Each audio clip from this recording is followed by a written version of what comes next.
வணக்கம். உங்கள் எல்லோரையும் சந்திச்சதில் ரொம்ப சந்தோஷம். இன்றைக்கி எம்ஜிஆர் ஐயாவோட 108வது பிறந்தநாள். அவருக்கு வந்து மரியாதை செலுத்தணும்னு ஒரு பொதுச் செயலாளராக இல்லை, அவரோட ரசிகனா, அவர் நேசிக்கிற ஒரு சாதாரண ஒரு சாமானியனா அவருக்கு மரியாதை செலுத்தணும்னு இப்போது வந்து நடிகர் சங்கம் அலுவலகத்தில் வந்து செஞ்சுருக்கோம். எல்லாரும் செஞ்சுருக்கோம். நானும் என் பங்கில் செஞ்சுருக்கேன். அவர் பேரில் வந்து படம் ரிலீஸ் ஆச்சு, மதகஜ ராஜா எம்ஜிஆர்ன்ட்டு. பெரிய வெற்றி, அமோகமான வெற்றி, என் கெரியர்லேயே மிகப்பெரிய வெற்றியாக அமைஞ்சிருக்கு. அதே மாதிரி மாக்காண்டனியில் வந்து நெஞ்சில் அவரோட பச்சை குத்தி இருக்கும், அதுவும் பெரிய சக்ஸஸ் ஆச்சு. எனக்கு என்னமோ தெரில, அவர் என் டிபி கூட அவரோட ஃபோட்டோ தான் இருக்கும். ஒரு ஈர்ப்பு தான். அந்த மனிதரோட வாழ்க்கை வரலாறு படிக்கும்போது அவர் பண்ண சாதனைகள், அவர் பண்ண விஷயங்கள், அவர் செயல்பாடு எல்லாமே வந்து ஒரு இன்ஸ்பிரேஷனாக இருக்குது. எனக்கு ஒரு மிகப்பெரிய இன்ஸ்பிரேஷனாக இருக்குது. நான் ஏன் சமூக சேவை செய்கிறேன் நிறைய பேர் கேட்பாங்க. அதுக்கு உதாரணம் வந்து அன்னை தெரசா, அப்துல் கலாம் ஐயா, அதை தாண்டி எம்ஜிஆர் ஐயா. உண்மையிலே நான் சொல்கிறேன்,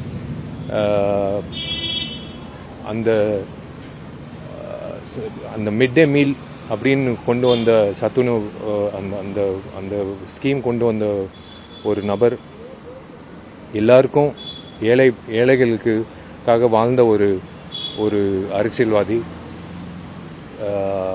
ஒரு மிகப்பெரிய மனிதர். அவர் எப்பவுமே என் மனசில் இருப்பார். எனக்கு வந்து என்னமோ தெரில, அவர் பேர் பயன்படுத்தும் போது எனக்கு வந்து ஒரு மிகப்பெரிய ஒரு சக்தி, மிகப்பெரிய ஒரு பலம், மிகப்பெரிய ஒரு வெற்றி கிடைச்சிருக்கு 2வது முறை. ஸோ வாழ்நாள் பூரா அவரை வந்து மறக்க முடியாது. இது 108, 208 ஆனால் கூட வந்து கண்டிப்பாக மறக்க முடியாத ஒரு நபர். ஸோ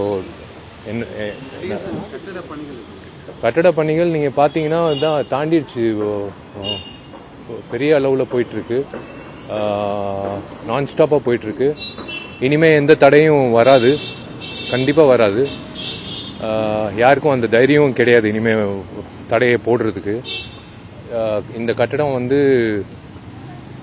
மேபி மார்ச் ஒரு ஏப்ரல் வரும்போது நீங்கள் எல்லோரும் வந்து இந்த மைக் வந்து விஷால் பக்கம் திருப்ப மாட்டீங்க, இல்லை இந்த கேமரா என் பக்கம் திருப்ப மாட்டீங்க. நீங்கள் அந்த பில்டிங் பக்கம் தான் நீங்கள் திருப்புவீங்க. நீங்கள் எல்லாரும் வந்து அந்த பில்டிங்குள்ளே உங்களை கூட்டிகிட்டு போய் அந்த பில்டிங்கை காட்டணும்னு என்னோட ஆசை. ஏன்னா இது ஒரு சாதாரண பில்டிங், ஒரு நார்மலான ஒரு கார்ப்பரேட் பில்டிங்னா எப்பயோ கட்டி முடிச்சிருப்போம். ஏன் 9 வருஷம் ஆச்சுன்னா உங்களுக்கு புரியும். அந்த கட்டடம் வரும்போது இது ஒரு கல்ச்சுரல் ஹப்பாக இருக்கும், ஒரு கல்ச்சுரல் சென்டர். இது நடிகர் சங்கம் கட்டடம் தாண்டி ஒரு கல்ச்சுரல் சென்டராக இருக்கும்.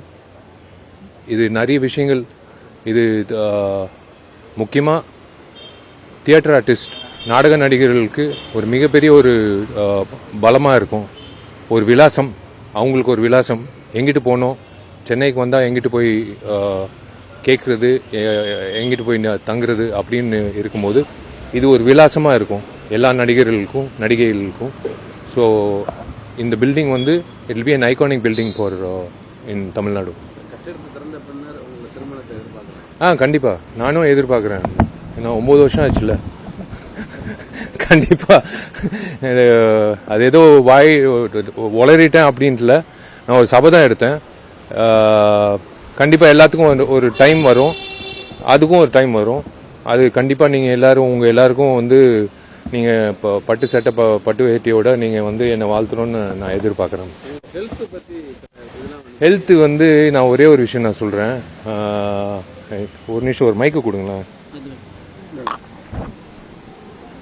இது இந்த நிலநடுக்கத்துக்கே வந்து ஒரு சின்ன துண்டு நியூஸ் போடுவாங்க, அது ஒரு நாளில் மறந்துடுவாங்க.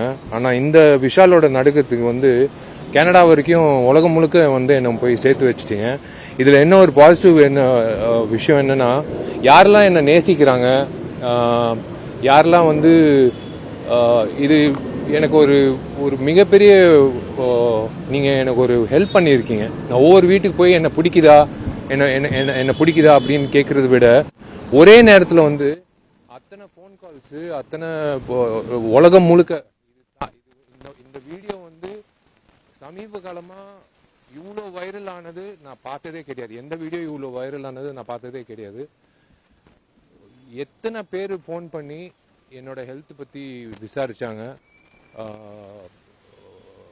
ஆரோக்கியமாக இருக்கணும், சந்தோஷமாக இருக்கணும் அப்படின்னு மனசார வாழ்த்துறாங்க. என்னை பிடிக்காதவங்க, பிடிச்சவங்க, நடித்தவங்க, நடிக்காதவங்க,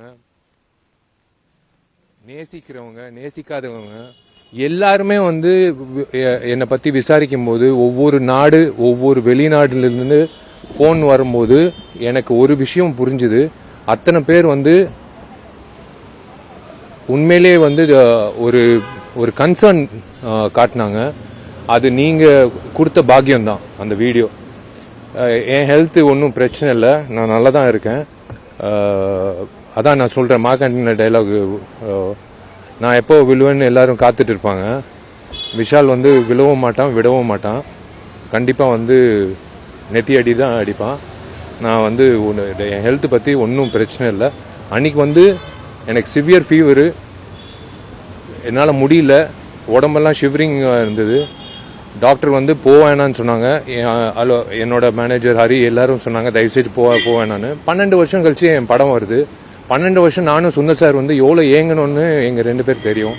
அவர் முகத்தை வந்து இப்போ யோசித்தேன் கண்ணாடி பார்த்து.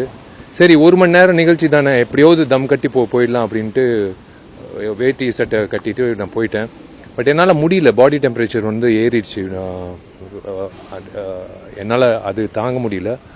பட் நிறைய பேர் வந்து நிறைய கற்பனைகள், அந்த கற்பனைகள் வந்து நீங்கள் இயக்குநர்களுக்கு விட்டிங்கன்னா சில பேர், எல்லாரும் நான் சொல்ல, சில நபர்கள் வந்து டாக்டர்களுக்கெல்லாம் கேட்டிருக்காங்க. நரம்பு தளர்ச்சி, அப்புறம் போதைக்கு இதாயிட்டாங்க, என்னென்னமோ சொன்னாங்க. நல்ல கற்பனை தான், நீங்கள் தூங்கும்போது நான் எல்லாரும் கற்பனை பண்ணுறது தான். அந்த கற்பனை உங்களோட உங்கள் வீட்டுக்குள்ளே வச்சுக்கிட்டா நல்லது. ஏன்னா அந்த கற்பனை வந்து டைரக்டருக்கு கிட்ட, ஏன்னா அவங்க தான் வந்து க்ரியேட்டிவிட்டி பண்ணணும். நீங்கள் வந்து என்னோட ஹெல்த்து பற்றி க்ரியேட்டிவிட்டி பண்ணுறது வந்து எனக்கு கொஞ்சம் வேடிக்கையாக இருந்தது. பட் அதே சமயத்தில் அது பாசிட்டிவாக மாறிடுச்சு. செய்திகளை உடனுக்குடனும் துல்லியமாகவும் தெரிந்து கொள்ள சப்ஸ்கிரைப் பண்ணுங்க.